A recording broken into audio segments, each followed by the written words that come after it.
Nesta aula, vamos ver um tópico bastante importante na física nuclear, que se trata das tabelas de nuclídeos ou carta de nuclídeos, ou ainda chamados de tabelas de isótopos, né? O que vem a ser isso? Bom, isso é o equivalente à tabela periódica na química, né? A tabela periódica é um esquema representativo em que consta quais são os elementos químicos existentes na natureza dentro de uma certa classificação. Então, você tem uma ordenação por linhas e colunas em que aparece todos os elementos dentro de determinadas famílias, né? Família dos alcalinos, família dos gases ideais e assim vai, né? A carta de nuclídeos tem o mesmo propósito, ou seja, seria um esquema, um plano, onde vão estar representados todos os possíveis isótopos de todos os elementos químicos.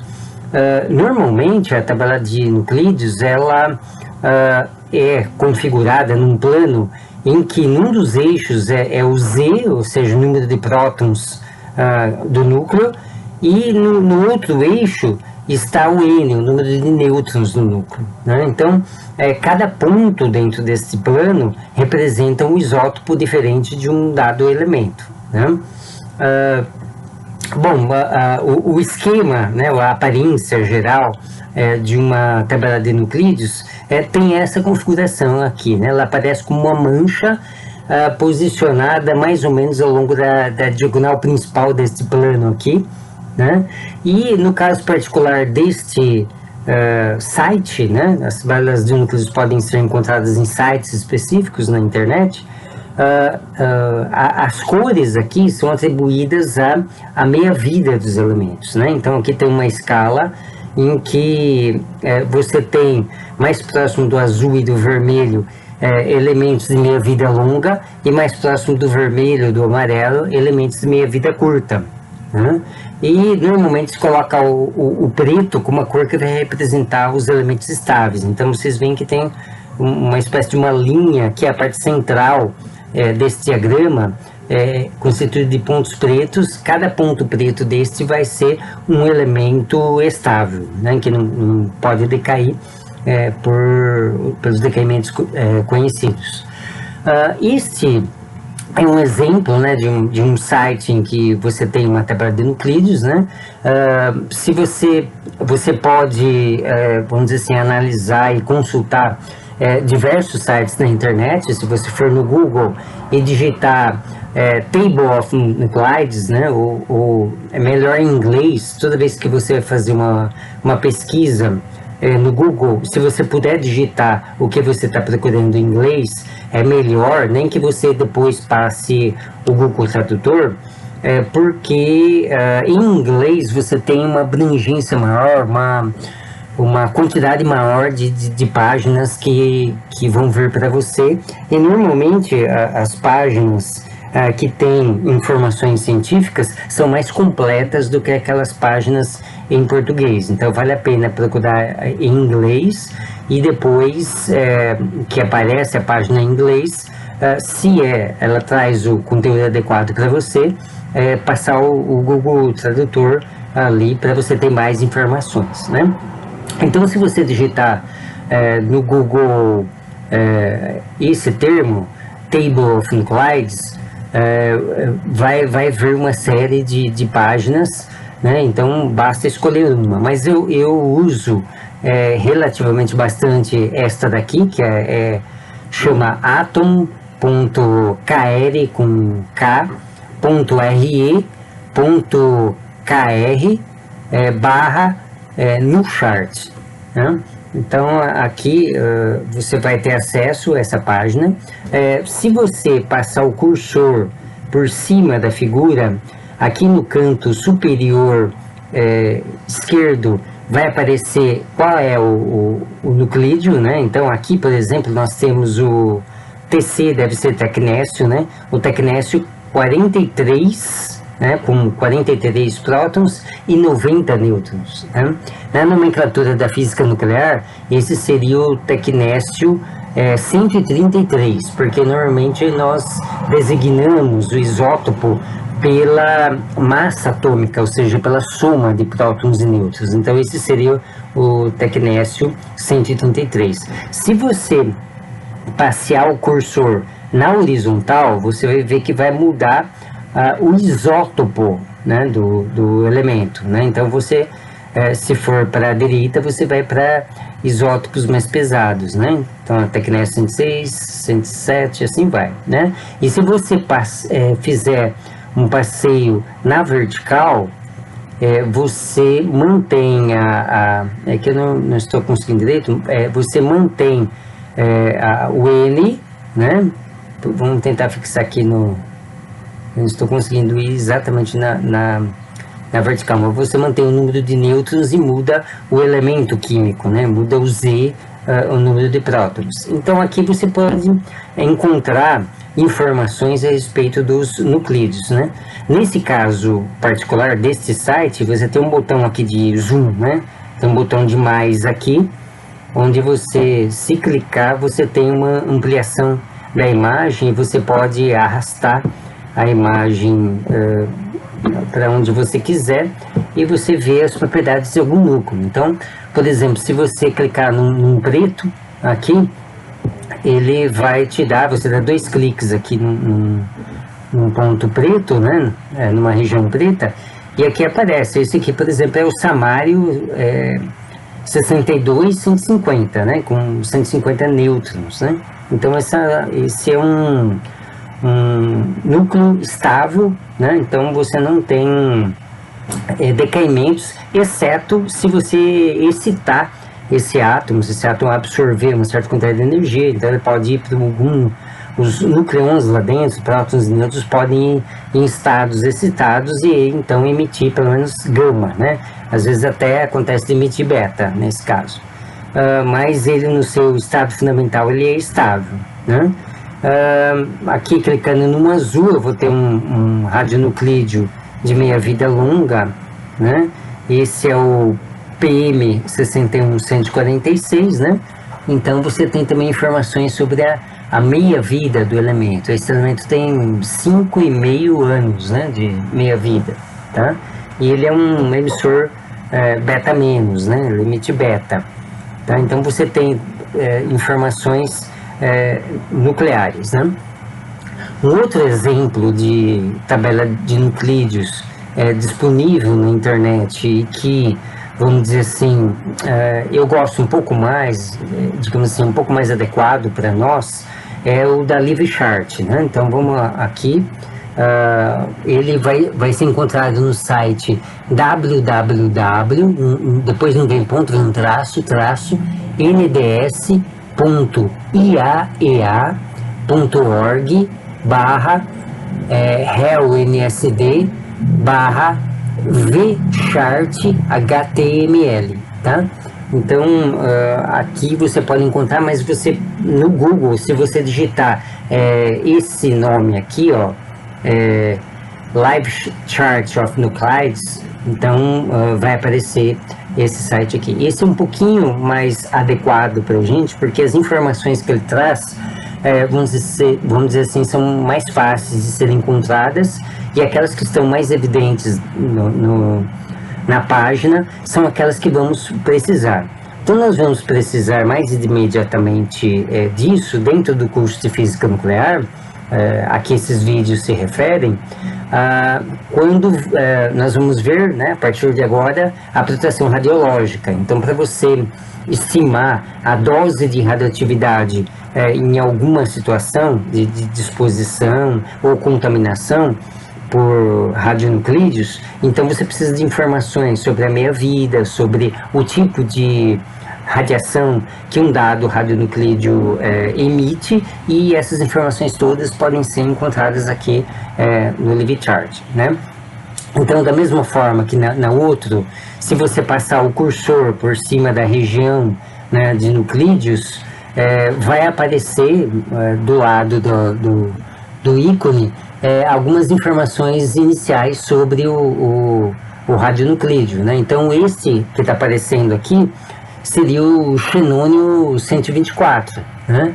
O xenônio 124, aqui, no caso dessa tabela, esse nome que aparece, xenônio 124, ele está, vamos dizer assim, no formato que os físicos nucleares adotam.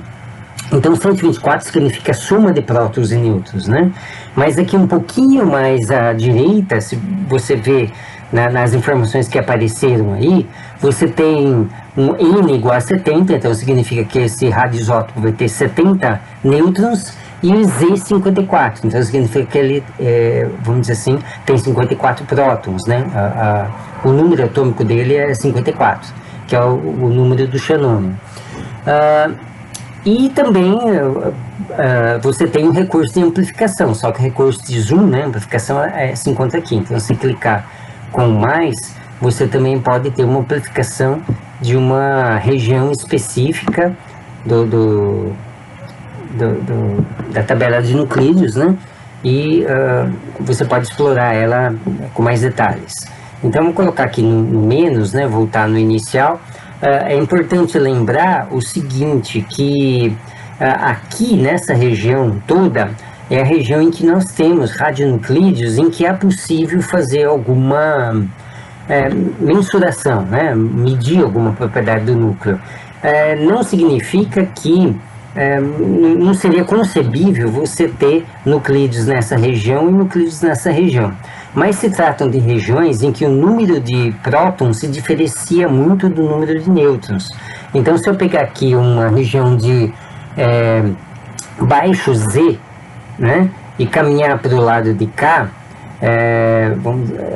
para ir para um número de N grande, então eu poderia ter um elemento aqui com Z pequeno e um N muito grande, né?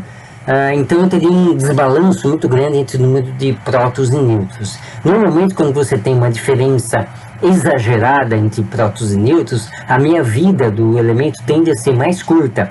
Quanto maior essa diferença, mais curta vai ser a meia-vida, tanto do lado em que você tem muito mais nêutrons do que prótons, quanto do lado que você tem muito mais prótons do que nêutrons. Você tem assim, uma região em que você pode ter um número ideal de prótons e nêutrons, de tal forma a dar maior estabilidade para o núcleo. Mas essas regiões aqui e aqui corresponderiam a regiões de elementos com meia-vida extremamente curta. É muito curta, tão curta que seria impossível você fazer qualquer medidas nucleares, porque muito antes de você conseguir terminar a medida, o núcleo já não é mais aquele, né? Então, vamos dizer assim, que não há informações nessas regiões aqui e nem elas seriam úteis. Só tem utilidade, vamos dizer assim, as informações que correspondem a nuclídeos que, em alguma situação, nós podemos ter contato, né? Nós podemos usar para alguma coisa, ou um radionuclídeo utilizado na medicina nuclear, ou então, de alguma forma, você está exposto a eles, né? Então, aí você tem um interesse científico em estudar aquele tipo de radionuclídeo, né? Bom, se for difícil encontrar o radionuclídeo aqui, mesmo dando zoom, você pode escrever qual radionuclídeo você deseja. Então, por exemplo, vamos ver as propriedades do polônio 218. Então, é só escrever aqui polônio 218 e dar Enter, né? Que vai aparecer a região aqui da tabela de nuclídeos onde está o polônio 218, que é bem aqui, né? No resto da página vai aparecer informações a respeito desse radionuclídeo. Então, as informações como um todo vão estar aqui em diversas abas, né? Então, aqui a primeira aba é a aba do estado fundamental desse elemento, né? Então, vamos ver as informações que tem aqui. Então, aqui está o radionuclídeo, né? Então, eu pedi o polônio 218. Então, ele tem 84 prótons e 134 nêutrons, tá? Então, que informações que a gente pode ter aqui, ó?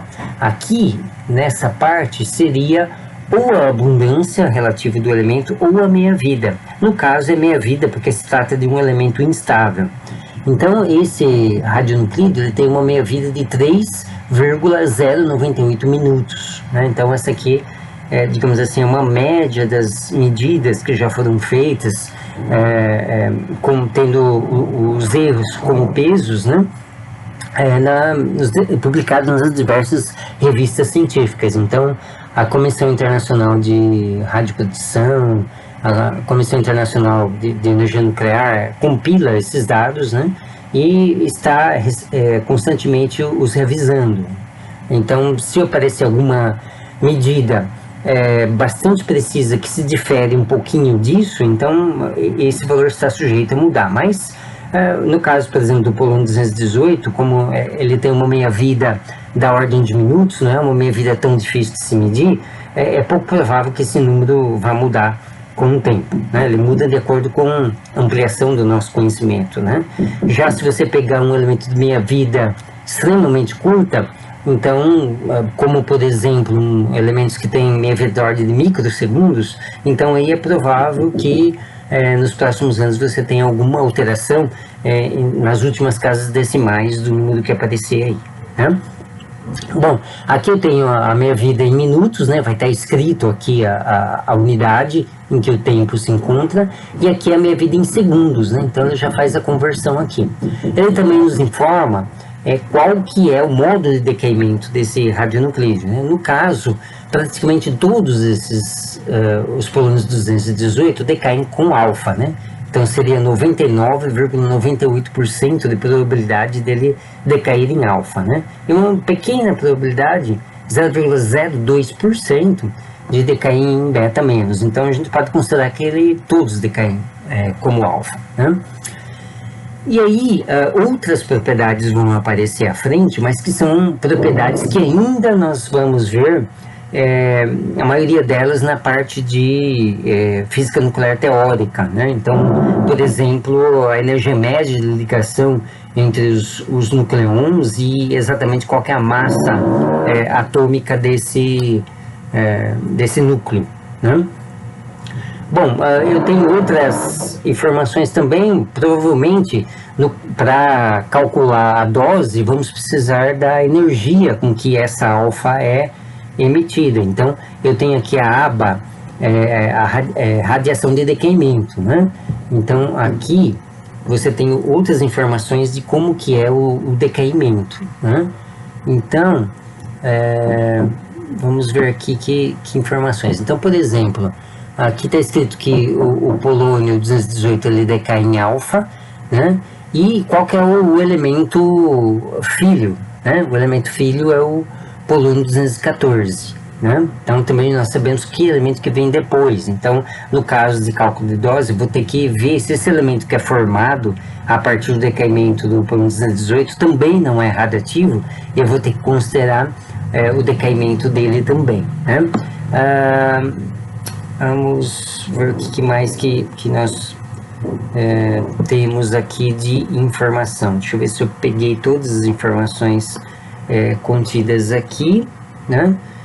Aqui nós temos níveis de energia, mas normalmente são níveis de energia que corresponde à excitação do núcleo quando ele vai a outros níveis excitados ao absorver gama. Então, se você jogar a radiação gama contra o núcleo, ele vai para estados excitados e depois ele retorna ao estado fundamental emitindo gama. Então, é possível você estudar as energias com que essas gamas são emitidas, né? Aqui tem uma carta que é só para as gamas, né? Então, qualquer energia, né, que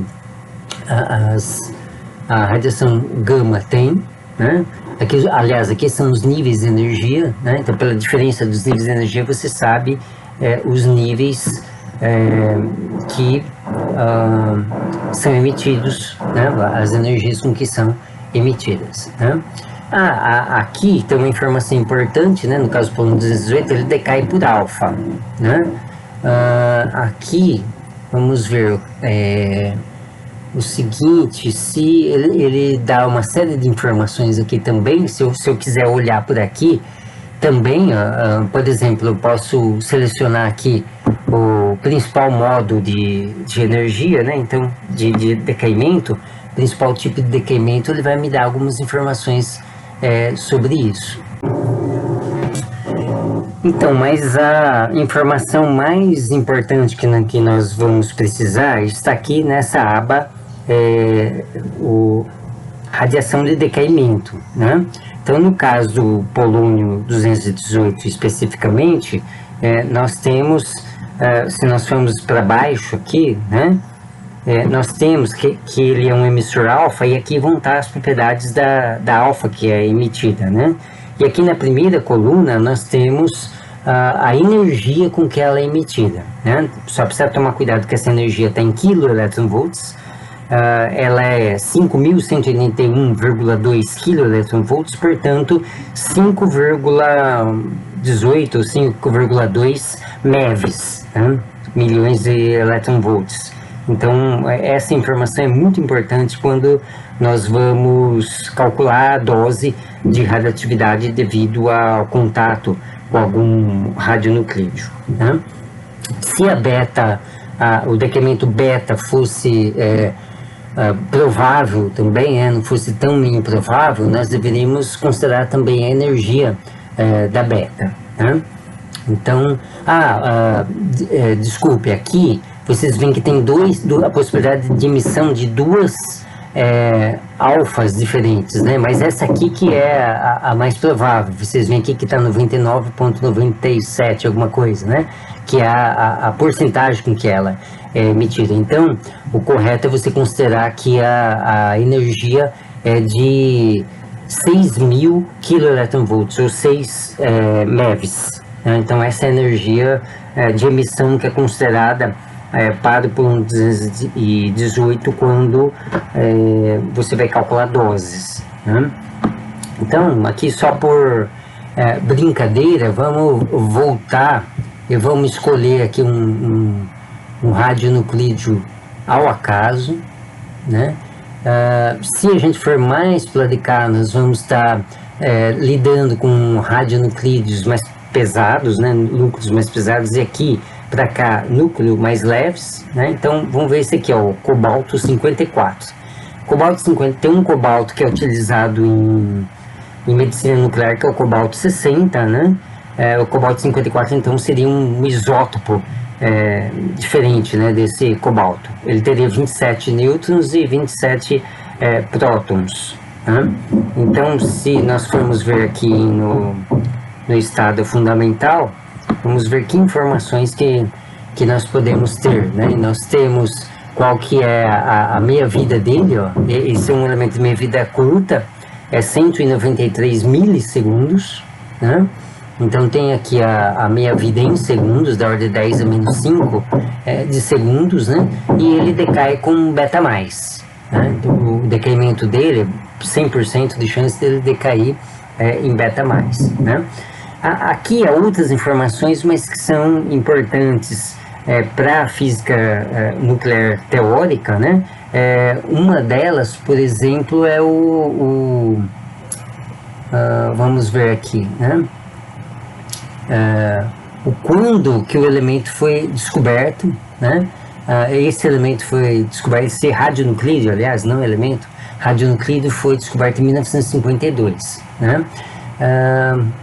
Então, isso eu não tinha mostrado antes, né? Que mais de outras informações que a gente pode ter, né? Então, vamos ver aqui a radiação de decaimento, né? Já que nós estamos falando de uma introdução à proteção radiológica, né? Então, nós temos aqui o decaimento beta+, né? Aqui está escrito também captura de elétrons, mas esse processo é um processo equivalente à emissão de beta+, então, vamos dizer assim, captura de um elétron seria a possibilidade do núcleo engolir, digamos assim, um elétron que está mais fortemente ligado ao átomo. Digamos assim, vamos pegar um átomo com muitos elétrons, tem aqueles elétrons que estão lá no estado 1s, né? Esses elétrons que estão no estado 1s, eles estão, digamos assim, mais próximos em média do núcleo, né? A nuvem eletrônica deles, vamos dizer assim, que se concentra num raio muito melhor do que os demais elétrons. Então, eles têm alguma chance de serem capturados pelo núcleo, e quando isso acontece, você tem uma conversão, né, de um próton em um nêutron, né? Então, o elétron, digamos assim, entre aspas, se juntam com um nêutron, formando um próton, formando um nêutron, né? Então, isso é equivalente a um decaimento beta, né? Então, aqui é a transformação de um próton para um nêutron, né? E a energia disso, com 99% mais de probabilidade, é uma energia de 3,403 MeVs, né? Considerando a escala aqui em MeVs, né? E também nós temos que ver, quando vamos calcular a dose, que normalmente quando você tem decaimento beta, ele é acompanhado por gama também, então tem que se considerar a gama que está aqui, né? Então vamos dizer assim, um processo em que você encontra as informações necessárias aqui na tabela de nuclídeos.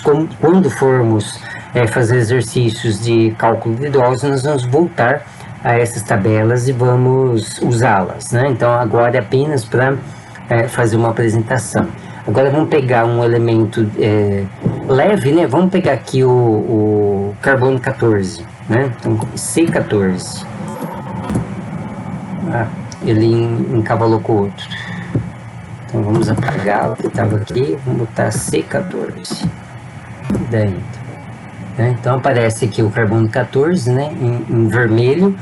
Nós já vimos na sessão de datação que o carbono 14 ele emite beta, né? Então tá aqui, ó, beta menos com 100% de probabilidade, ele vai para pro nitrogênio 14, né? Ao emitir o beta, tá? Aqui nós temos informações sobre o estado fundamental que ele tem. E aqui tem outro dado que é interessante, né? Que é o raio nuclear. Então você tem medidas do raio nuclear, depois nós vamos ver como essas medidas são feitas, né? Mas normalmente é por espalhamento de elétrons. Então você tem também essa informação dentro das tabelas de nuclídeos, né? Então o raio do carbono 14, do núcleo do carbono 14, é de 2,5 femtômetro, né? Ou então 2,5 vezes 10 menos 15 de metros, tá?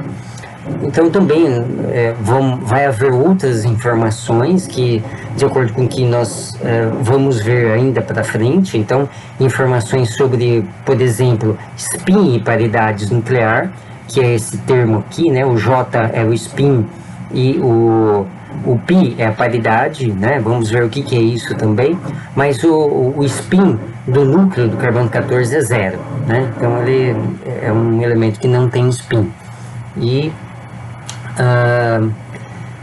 tem outras propriedades também que, conforme nós formos avançando na disciplina, nós vamos verificar aqui, né, acompanhar na tabela de nuclídeos. Mas isso é, digamos assim, a apresentação, né, dessa tabela e como ela pode fornecer as informações necessárias para o cálculo de dose. Então, lembrando que é muito importante saber o tipo de radiação que o elemento emite, qual que é a meia-vida do elemento e qual que é a energia da partícula emitida, tá? Então, no caso específico aqui do carbono 14, né, a energia da beta que ele emite, uma energia relativamente baixa, é de 49,47 keVs, né? Então, com isso você pode fazer os cálculos da dose, né? Normalmente essa energia, ela não significa que toda beta emitida pelo carbono 14 sai exatamente com essa energia. Você tem, na verdade, um espectro de emissão de partículas beta, e esse valor de 49,47 corresponde, que está aqui mais ou menos, ele corresponde a um valor médio desse espectro, né? Tem autores, pesquisadores que preferem pegar o valor máximo, o valor próximo do máximo do espectro, aqui estaria mais ou menos 150 keVs, né? Para fazer um cálculo mais prudente, né, de dose, né? Mas, vamos dizer assim, mais rigoroso em termos da legislação sobre doses máximas permitidas, né? Mas não há problema nenhum em seguir esse número, né? Que corresponde a uma média das energias com que as betas do elemento são emitidas.